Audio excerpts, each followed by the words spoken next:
Queridísimos, retomamos nuestra conexión después de las vacaciones pensando en el nuevo año ideal que se abre con septiembre y octubre. Estará caracterizado por un estudio profundo que todo el movimiento hará sobre nuestra espiritualidad de la unidad y en concreto sobre su ser colectiva comunitaria.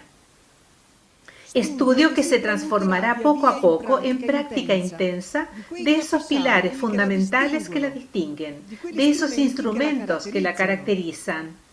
El primer pilar fundamental sobre el que se apoya es sin duda el mandamiento nuevo de Jesús: ámense recíprocamente como yo los he amado.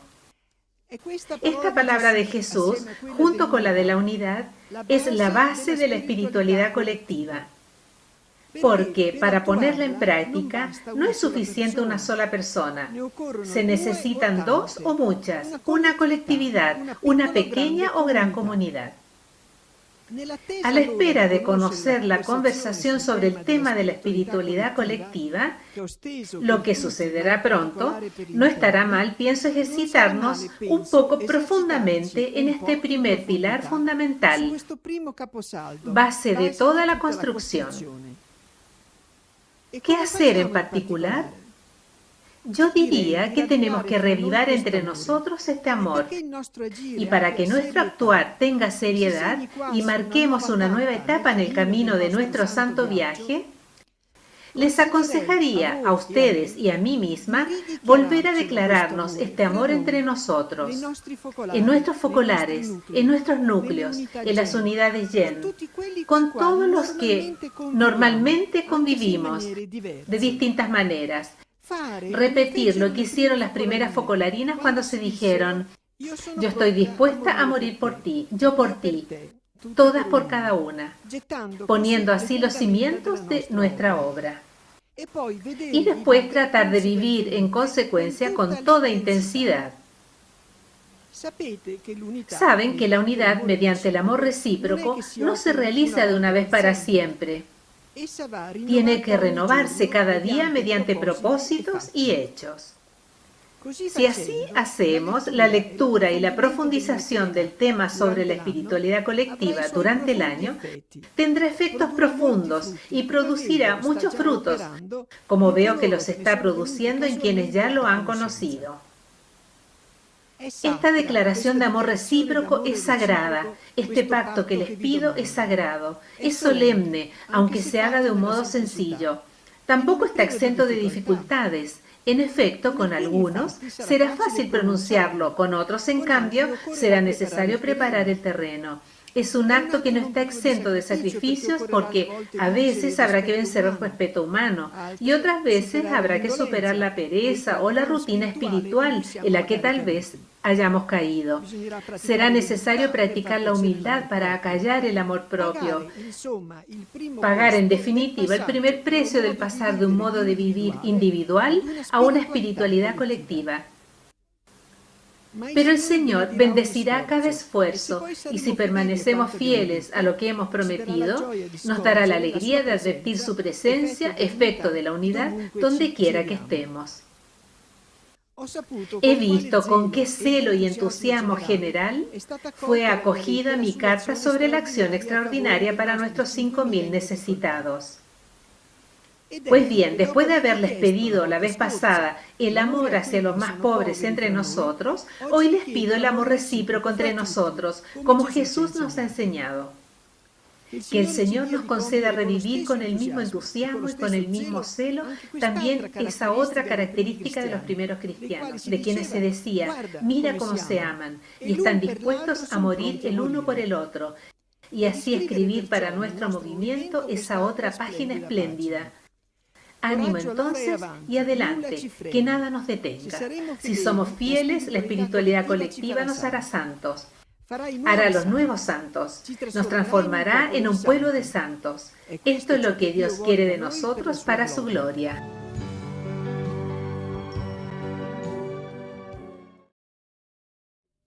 Queridísimos, la vez pasada aconsejé que nos declarásemos recíprocamente el amor mutuo sobrenatural, es decir, que volviésemos a hacer el pacto, como decimos nosotros, para dar nuevamente el primer paso en nuestra espiritualidad colectiva. Con ello hemos puesto y fijado en nuestro corazón el primer pilar fundamental. Y las reacciones han sido realmente maravillosas. De todo el mundo me han llegado ecos y noticias que confirman la revolución que ha provocado esta renovada actitud nuestra.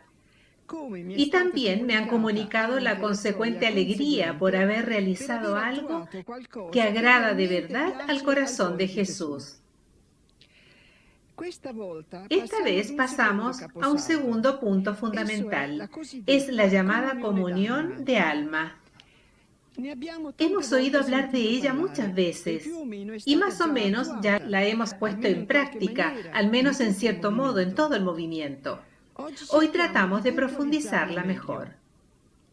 Si es una práctica cristiana, si sirve para nuestra santificación, también en ella tendrá que haber un aspecto crucial. También ella, como el pacto, podrá costar. Pero es evidente que si estamos dispuestos a dar la vida por los hermanos, como queremos con la gracia de Dios, debemos estar dispuestos a abrirles al menos nuestro corazón. La comunión de alma hay que hacerla entre nosotros para poner en común los bienes espirituales que poseemos y así contribuir a la santidad de los demás como a la nuestra. Nosotros lo sabemos, somos en tanto en cuanto somos para los demás. Ponemos en común todo lo que es bello y útil para la santidad y, por supuesto, sin olvidar los frutos de nuestra meditación. En efecto, todos los miembros internos del movimiento estamos llamados por nuestros reglamentos a dedicar un tiempo determinado, media hora, 20 minutos, 10 minutos, a la meditación o, como dicen los yen, a ir en profundidad. De esta forma verificamos en nosotros nuestro ideal todos los días leyendo la Sagrada Escritura o fragmentos de nuestra espiritualidad, escritos de los santos o documentos de la Iglesia adecuados a este fin. Nos ponemos en presencia de Dios y examinamos el estado de nuestra vida espiritual. Nos dejamos iluminar por uno u otro tema que tenemos delante. Hablamos con la Santísima Trinidad, con Jesús o el Padre o el Espíritu Santo, o bien con María, de todo lo que se refiere a nuestra alma. Hacemos propósitos para actuar en consecuencia. ¿Está bien todo esto? Es estupendo y hay que hacerlo cada vez mejor y, si es posible, cada vez con mayor cuidado. Pero el simple hecho de hacer meditación, aunque sea perfectamente, no es por sí mismo un punto fundamental de nuestra espiritualidad colectiva. Así lo hacen, y tal vez mejor que nosotros, los que viven una espiritualidad individual. Y también hacen meditación los fieles de otras religiones. Nosotros estamos llamados a dar en beneficio de los demás lo que el Señor nos ha hecho comprender en la meditación y lo que ha sido el fruto de la misma. Y esto se hace en la comunión de alma. Y por eso es necesario establecer con nuestros hermanos o hermanas un tiempo para hacerlo. Ustedes verán con qué frecuencia, 2 veces a la semana, una vez, cada 15 días, cuando sea posible reunirse. Debemos recordar, para darnos ánimo, que lo que no se comunica se pierde, mientras que lo que se da vuelve reforzado al alma donante, además de ser útil a los demás. Un ejemplo de la comunión de alma nos la da María ante su prima Isabel. En el Magnificat, la Madre de Jesús, la totalmente humilde, habla de sí misma, de lo que Dios ha realizado en ella, y lo hace para gloria de Dios. Es evidente que entre ella y su prima ya existía el amor recíproco, pero el Magnificat lo reforzó. Lo mismo tenemos que hacer nosotros, teniendo cuidado de que todo sirva únicamente para el bien de los hermanos y que no tenga nada que ver con nuestra vanagloria. Empecemos, pues, a poner en práctica con regularidad este segundo punto fundamental de nuestra espiritualidad. Esta comunión espiritual dará cada vez mayor impulso a nuestra vida ideal. Nos ayudará a amar mejor a Dios en su voluntad, que para nosotros es vivir una espiritualidad colectiva, y a traducir así en vida la palabra del mes de octubre que nos pide amar a Dios con todo tu corazón, con toda tu mente y con todas tus fuerzas.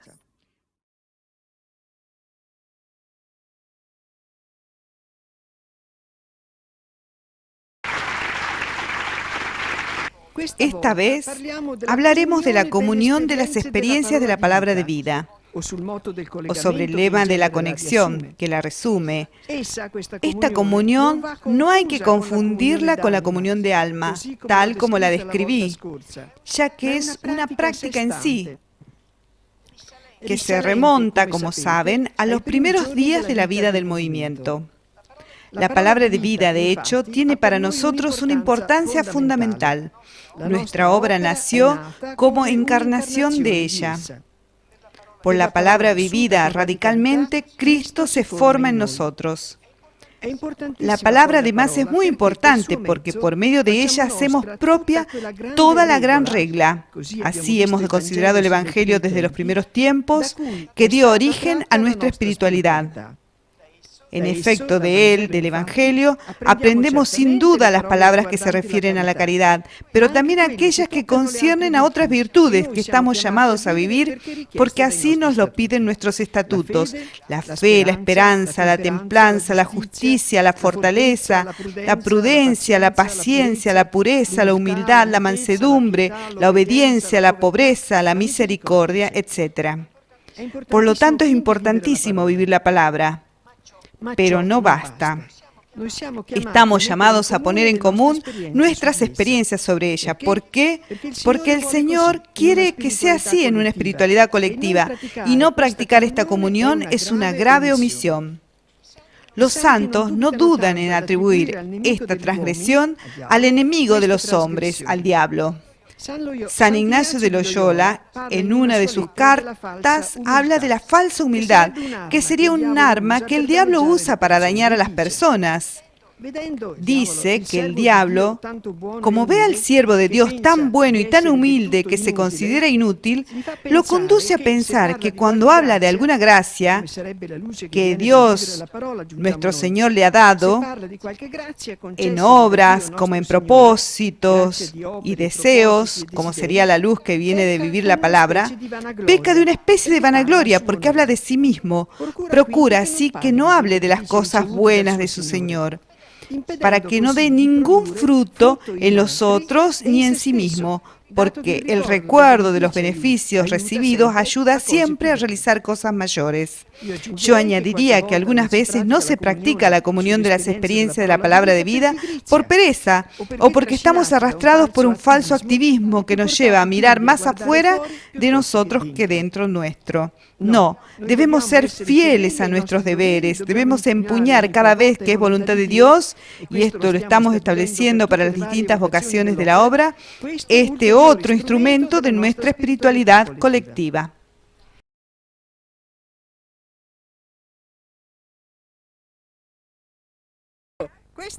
Esta vez les presento otro instrumento típico y útil para la espiritualidad colectiva. Y sin duda es el que más cuesta, el más difícil para nuestro hombre viejo. Pero ya que la medida con la que queremos amar al prójimo es hasta dar la vida, pienso que se puede poner en práctica. Se trata de la hora de la verdad.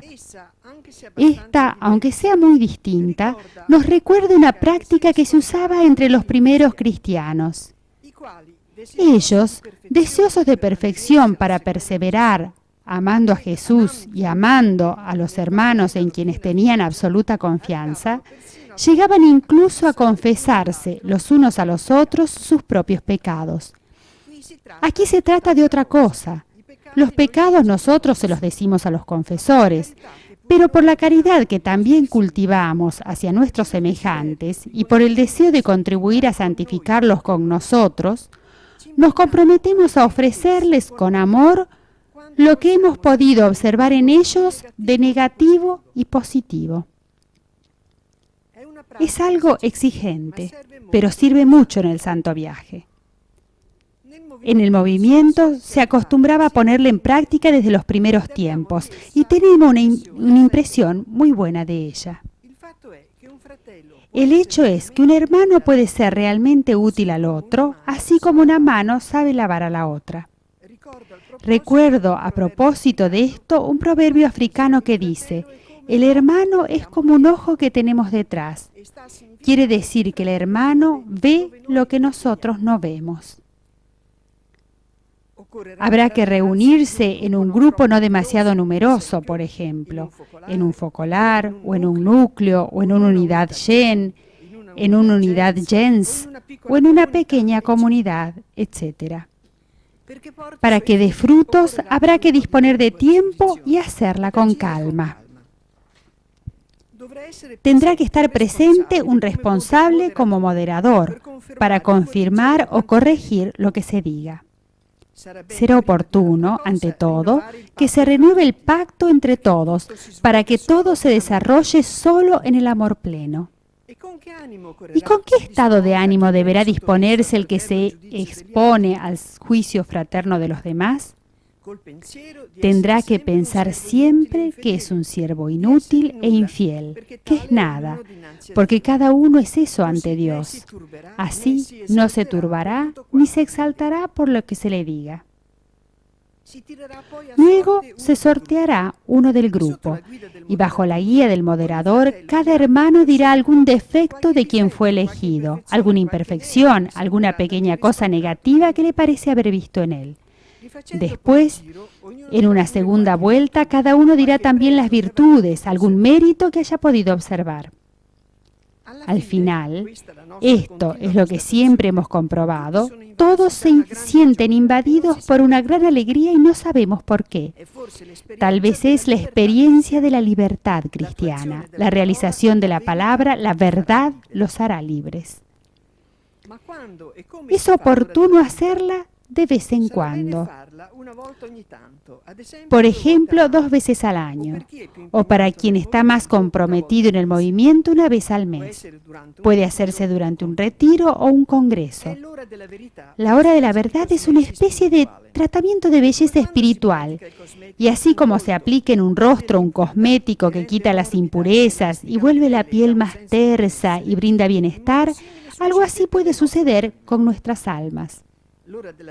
La hora de la verdad es una auténtica bendición en nuestra carrera hacia la santidad. Procuremos en el momento oportuno de ponerla en práctica con alegría. Dios ama a quien da con alegría.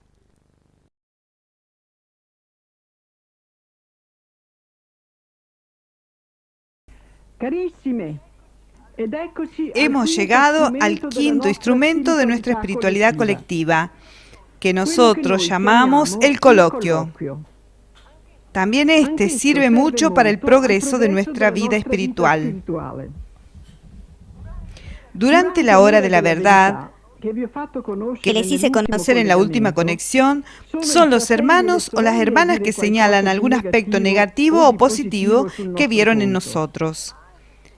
Si bien es verdad que con respecto a algunos detalles el hermano ve lo que nosotros no alcanzamos a ver, es cierto también que nadie nos conoce mejor que nosotros mismos. Nosotros conocemos nuestros deseos de perfección, las luces que nos consuelan, los propósitos que de vez en cuando formulamos. Conocemos los resultados, pero también las sombras que nos turban, los miedos y las luchas que tenemos que combatir para seguir adelante.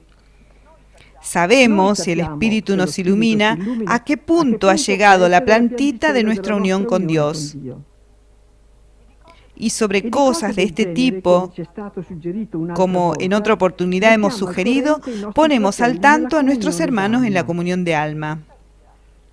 Sin embargo, así como para mantener la salud del cuerpo no siempre son suficientes nuestros cuidados, sino que nos ponemos en manos expertas, incluso con un chequeo médico completo, y como no basta lavar y mantener con nuestro amor nuestro coche para viajar seguros, sino que de vez en cuando es necesario la revisión experta de un mecánico, de la misma manera será oportuno hacer controlar cada tanto el estado de nuestra alma por una persona que conozca más que nosotros la vida del espíritu.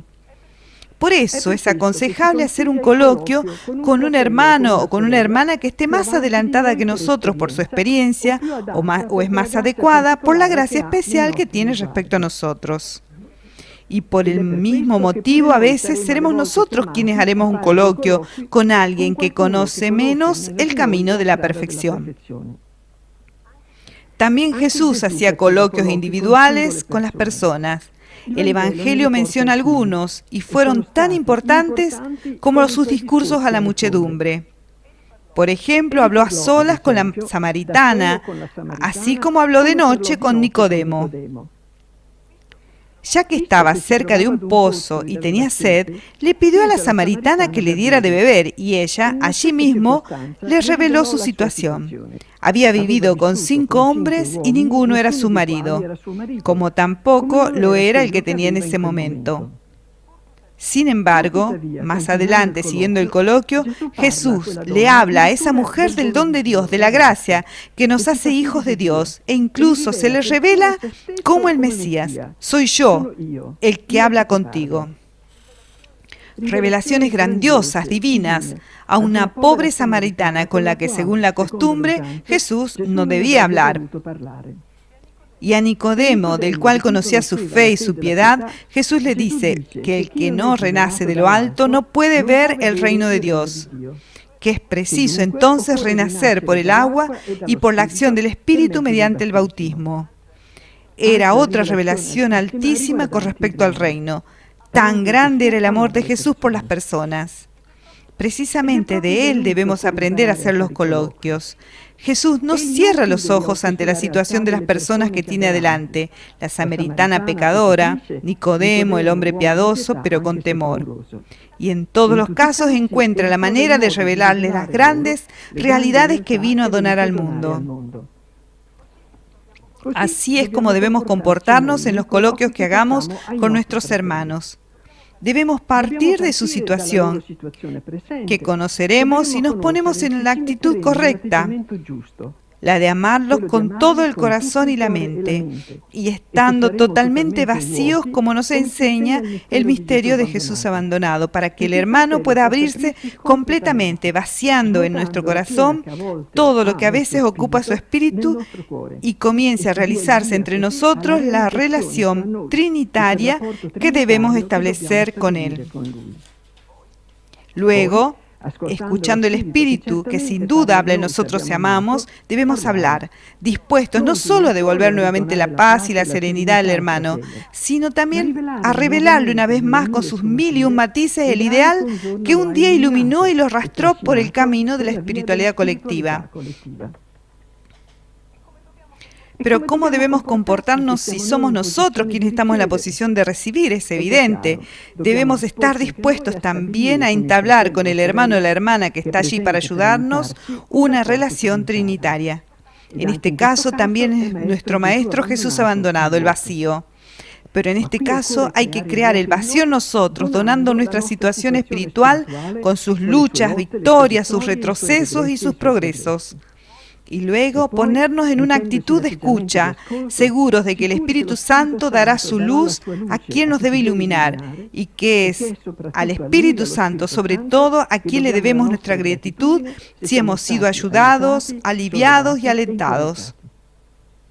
Si todo procederá como he dicho, también en este caso como en la hora de la verdad, el resultado será una profunda alegría por la paz hallada o aumentada.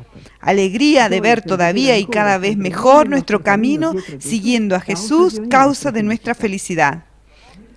Será oportuno hacer estos coloquios 2 o 3 veces al año, más seguido, en casos especiales cuando fuera necesario.